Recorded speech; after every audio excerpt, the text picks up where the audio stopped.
2, 3. Assalamualaikum warahmatullahi wabarakatuh. Kami dari Universitas Negeri Padang, program studi pendidikan olahraga. Kali ini kami akan menyelesaikan tugas mata kuliah pembelajaran akuatik dengan saya sendiri, Rizky Ramadhani, dengan NIM 22086110. Saya Arwel Tri Islamawan dengan NIM 22086326. Dengan saya sendiri, Faizal Fibrianto dengan NIM 22086197. Dengan saya Asim Rahman dengan NIM 21086196. Baik, kali ini kita berada di kolam renang Waterpark Talu Ambon, tepatnya di Kabupaten Pasaman. Kita sudah dihadiri oleh narasumber kita, yaitu Bapak Nanda. Pada Pak Nanda, persilakan.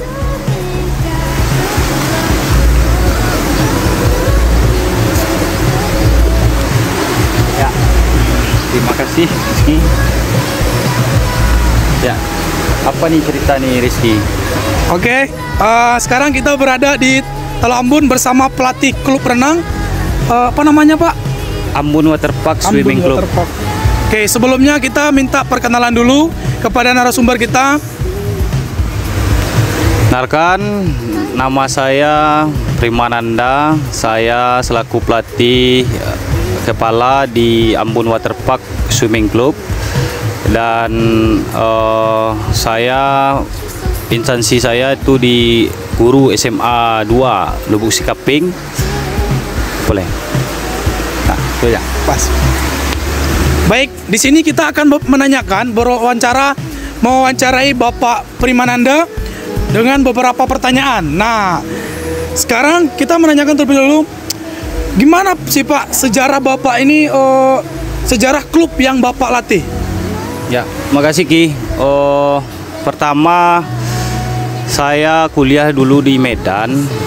Itu tahun 2010. Ya, 2010 kebetulan mengambil spesialisasi renang. Jadi tamat S2 di Unimed juga. Unimed, Pak, ya. Tahun 2019. Nah, terus balik pulang kampung, alhamdulillah terima jadi PNS di SMA Negeri 2 Lubuk Sikaping tahun 2019 itu. Jadi 2021 saya mulai berkiprah di Pasaman ini. Jadi seiring berjalannya waktu, mengingat dan menimbang apa yang harus saya perbuat untuk Pasaman ini. Itu pertama dasarnya. Jadi saya berpikir, karena saya sudah spesialisasi renang, saya sudah mengambil lisensi D kemarin itu waktu kuliah. Jadi saya berkesimpulan ambil aja keputusan lagi dah, buka aja privat renang. Pertama ya saya latih aja dulu satu-satu orang kan gitu. Jadi cari-cari pelanggan atau siapa yang berminat kan gitu. Pertama di Pontoh itu di atas. Jadi kalau ya kolamnya panjangnya 10 meter. Ya, situ aja dulu pertama kan sebelum kolam ini ada kan. Ada 3 orang dulu atlet pertama. 3 orang, alhamdulillah cepat pandai.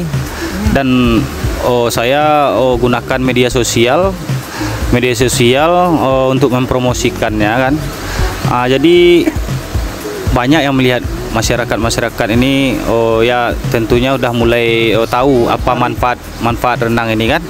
Jadi banyaklah yang mendaftar ke saya. Habis itu bukalah kolam ini, baru saya pindah ke sini. Pertama diawali dengan privat dulu. Ya, tujuan utamanya yang pertama kan untuk meningkatkan minat berenang dulu, karena kan di Pasaman ini kan sangat sedikit sekali nih atlet-atlet renang, bisa dikatakan hanya pandai otodidak aja. Otodidak aja dalam berenang. Ya, tahulah gaya sungai ya Pak Rizky kan. Jadi ya hanya modal pandai otodidak. Kemudian ketika ada event-event O2SN atau event-event nasional, itu kita dari Pasaman ini ya bisa dikatakan sangat minim sekali bisa maju ke event-event nasional tadi seperti O2SN kan itu. Hanya paling sampai ke provinsi, habis itu udah nggak ada lagi gitu. Jadi tidak ada prestasi di renang yang sangat minim sekali. Itulah pertama dasarnya. Udah saya mulai akhirnya makin bertambah atlet. dan sudah ada atlet-atlet yang berprestasi itu. Udah mungkin itu Rizky. Baik ya, sangat penuh perjuangan untuk memulai perjuangan Bapak ini dalam membentuk sejarah klub renang yang didirikan ini. Mulai dari kolam kecil sampailah ke kolam yang sudah lumayan besar di Ambon Outer Park. Oke. Bagaimana Bapak memulai karir sebagai pelatih renang ini? Awalnya Bapak mulai untuk melatih gitu. Kalau mulai untuk melatih itu tahun 2021 aktifnya, 2021. Dia dimulai dari privat dulu lah. Ya, privat yang seperti saya katakan tadi. Nah, sebagai pelatih renang, Bapak tadi sudah menjelaskan pengambilan lisensi apa Pak? Dan di mana? Dan itu tahun berapa Pak? Oh ya. Kalau lisensi D itu tahun 2014 pas jurusan kepelatihan olahraga, jadi saya ngambil spesialisasi renang. Kemudian lanjut lisensinya lisensi C tahun 2021. Kemudian lanjut 2023 itu lisensi B nasional, itu di Jawa Tengah. Dah sampai sekarang itu aja, sampai situ dulu. Baik teman-teman, artinya Bapak Nanda ini sudah memiliki lisensi D, B, dan B nasional. Oke, selanjutnya akan kita persilakan kepada Saudara Arwel untuk menanyakan pada Bapak Nanda. Baik, terima kasih kepada Saudara Rizky yang sudah mempertanyakan bintang tamu kita atau pelatih dari narasumber kita, yaitu Bapak Nanda. Pak, saya juga mau bertanya ya Pak. Perkenalkan, sebelumnya saya Arwel Tri Selamawan. Saya sama dari Rizky juga dan Faizal dan kawan-kawan dari Departemen Pendidikan Olahraga Fakultas Ilmu Keolahragaan Universitas Negeri Padang. Nah, yang saya ingin tanyakan Pak, kan Bapak sudah menjadi pelatih nih Pak di salah satu klub di Kabupaten Pasaman Pak. Bapak sebagai seorang pelatih pasti mempunyai visi dan misi Bapak. Nah, Bapak boleh beritahukan atau jelaskan visi misi Bapak Pak sebagai seorang pelatih renang di salah satu klub di Kabupaten Pasaman ini Pak. Silakan Pak. Makasih. Kalau yang menjadi visinya yang pertama kali secara umumnya, yang pertama meningkatkan dulu semangat berenang tuh untuk masyarakat Kabupaten Pasaman. Kemudian selain itu tentunya kita ujungnya pasti ke arah prestasi di tingkat kabupaten, provinsi maupun nasional. Itu visi kita. Kalau misi ya pertama ya kita bentuk dulu dari awal dasarnya mulai dari teknik berenang ya, kemudian minat berenang, kemudian prestasi dalam renang kan itu. Kita titi dari awal sampai nanti ya prosesnya kita nggak tahu ke depan, mudah-mudahan bisa berprestasi sampai tingkat nasional. Itu yang penting kita berproses dulu, intinya berproses dulu. Mudah-mudahan ya tentu target kita ke nasional kan itu. Tapi kalau untuk sekarang ya tentunya prosesnya dulu kita lakukan. Tujuan kita tentunya sampai ke nasional. Ya, jadi teman-teman, itu visi dan misi dari Pak Nanda sebagai salah satu pelatih klub di Kabupaten Pasaman. Tentunya memulai karir itu harus mempunyai suatu tujuan ya Pak. Nah, untuk mencapai suatu tujuan itu harus mempunyai strategi ataupun step by step untuk mencapai suatu tujuan tersebut. Nah, selanjutnya Pak, ada yang ingin saya tanyakan, bagaimana sih Bapak memotivasi seorang atlet Bapak untuk terus berprestasi baik di kancah kabupaten ataupun kancah nasional nantinya Pak? Mungkin boleh dijelaskan Pak? Ya, kalau untuk memotivasi simpel aja untuk anak ini. Pertama, mereka harus kalahkan dulu dirinya, karena lawan terbesar itu adalah dirinya sendiri. Makanya saya selalu berpesan kepada atlet untuk supaya kalian bisa berprestasi, tentunya kalahkan limit kalian dulu. Kalahkan limit kita dulu. Jangan kalian berpandangan pada limit orang. Kalau kita berusaha untuk berpandangan ke limit-limit orang aja, jadi nanti bisa membuat kita down. Tapi bagaimana kita berproses dulu, seiring berjalannya waktu kita harus bisa meningkatkan limit kita terus. Misalnya limitnya sekarang 1 menit, besok bulan depan kita harus bisa lebih dari 1 menit. Ya kalau waktu kan tentunya lebih kecil dia. Bisa kok 58, 57 dan seterusnya gitu. Yang penting mereka harus naik limitnya terus. Itu aja saya pesankan sama anak itu, kalahkan dulu diri sendiri, karena diri sendiri itu adalah lawan terbesar bagi mereka. Karena kenapa? Nanti ketika ada jadwal latihan, datang rasa malas. Itu yang harus dilawannya. Habis itu ketika proses latihan datang rasa capek, rasa bosan. Itu yang harus dilawannya. Makanya saya selalu berpesan kepada siswa, kepada atlet saya yang di sini peserta latih Amun Waterpark Swimming Club, kalahkan dulu dirinya sendiri. Jangan berharap kita bisa mengalahkan orang lain tapi diri kita tidak bisa kita kalahkan. Tapi kalau sudah bisa kita mengalahkan diri kita sendiri, selalu kita tingkatkan kemampuan kita, insya Allah lawan itu akan terkalahkan sendiri itu. Itu aja pesan saya mereka.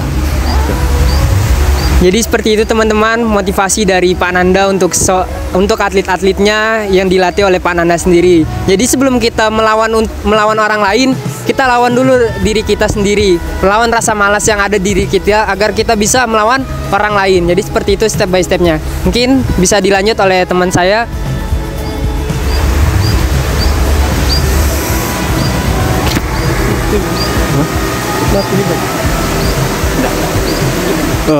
Baik, terima kasih kepada saudara teman seberjuang. Baik, saya akan izin bertanya kepada Pak Nanda, bagaimana Bapak merancang program latihan untuk atlet dengan berbagai tingkat kemampuan? Ya. Kalau saya untuk merancang program latihan tentunya berpanduan kepada program latihan. Jadi pertama saya buat dulu program latihan tahunannya. Jadi untuk tahun ini program latihan kita berapa, jaraknya, intensitasnya sampai berapa. Jadi berpanduan kepada situ dulu. Selanjutnya baru turunannya nanti kepada program siklus makronya, siklus makro, kemudian mikro, kemudian masuk ke program hariannya, program mingguannya. Itu semuanya sudah kita buat dari awal sebelum kita melatih. Kemudian kita ikuti program tadi itu seiring berjalannya proses. Itulah panduan saya. Jadi kita buat dulu program latihan mulai dari program yang mudah ke yang sulit, program yang sederhana ke kompleks, program yang berat ke ringan ke berat. Jadi seperti itu. Itulah yang harus dimasukkan ke dalam program latihan. Dan di dalam program latihan itu tentunya harus ada komponen-komponen tadi itu. Yang pertama fisik. Fisik tentunya harus ada di dalam program latihan itu. Kemudian program teknik. Jadi di dalam program tahunan itu ada latihan-latihan teknik.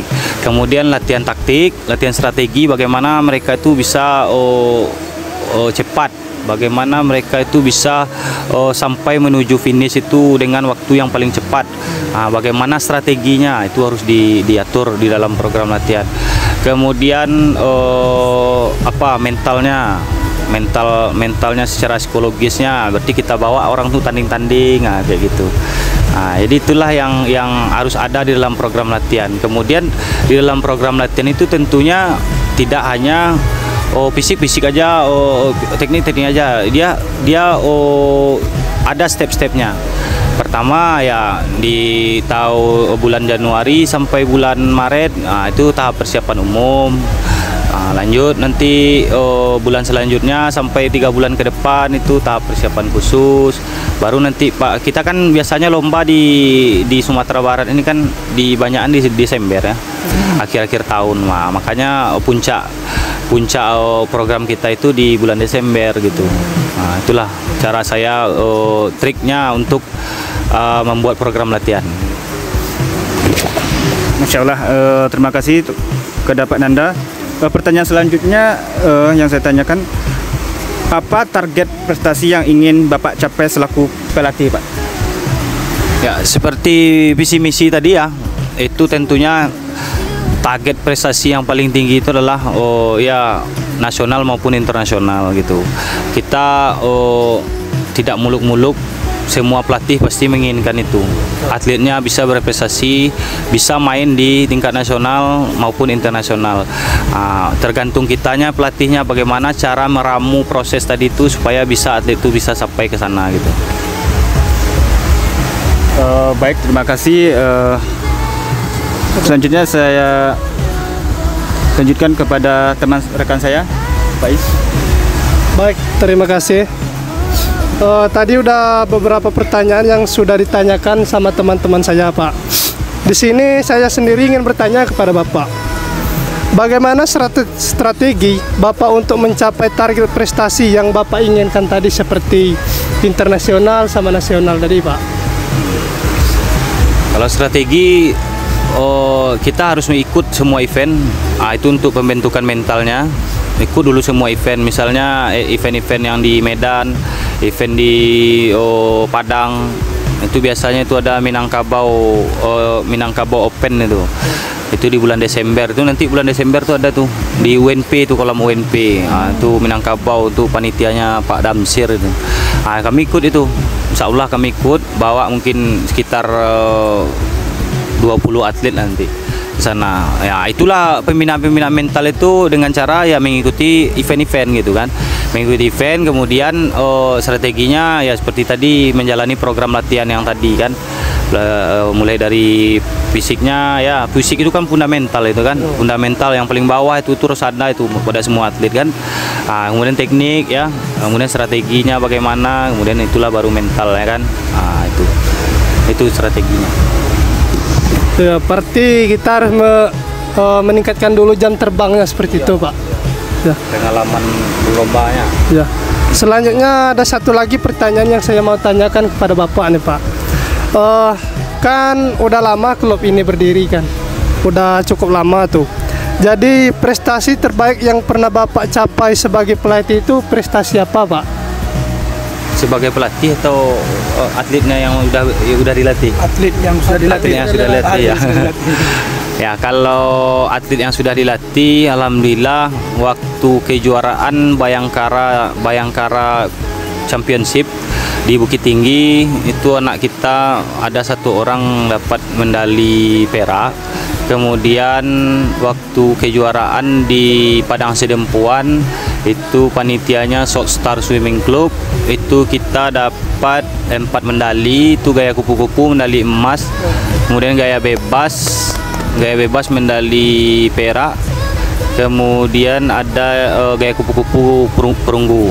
Jadi kita bawa kemarin 5 atlet dapat 4 medali.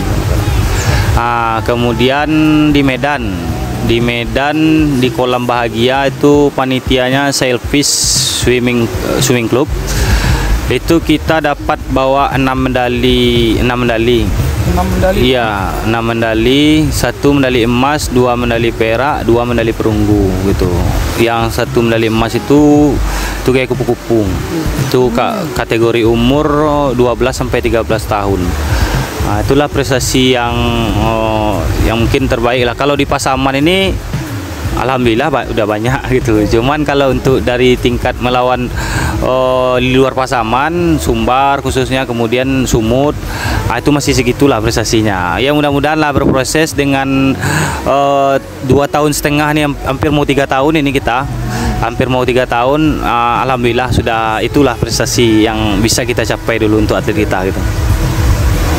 Baik, itulah teman-teman tadi yang prestasi yang telah dicapai oleh atlet-atlet dari klub Bapak ini, dari perunggu sampai ke emas tadi. Baik, selanjutnya saya kembalikan lagi kepada Rizky. Baik, pemirsa, kawan-kawan semua, artinya AWP ini apa tadi panjangnya, Pak? Ambon Waterpark Swimming. Oke. Nah, yang sudah dikomandoi oleh Bapak Nanda sendiri sudah memiliki berbagai prestasi, baik di tingkat kabupaten ataupun provinsi. Itu pun di tingkat provinsi bukan hanya Sumatera Barat, tapi sudah merambah ke Sumatera Utara juga. Artinya teman-teman, AWP ini sudah diyakini masyarakat dan sudah menciptakan atlet-atlet hebat yang membawa medali baik perak, perunggu sampai emas untuk klub renang ini. Artinya kita sudah berada dengan narasumber kita. Kita ucapkan terima kasih atas beberapa tanya jawab yang sudah kita lakukan pada hari ini. AWP Swimming apa? AWP Swimming Club. AWP Swimming Club. Jaya, jaya, jaya. Thank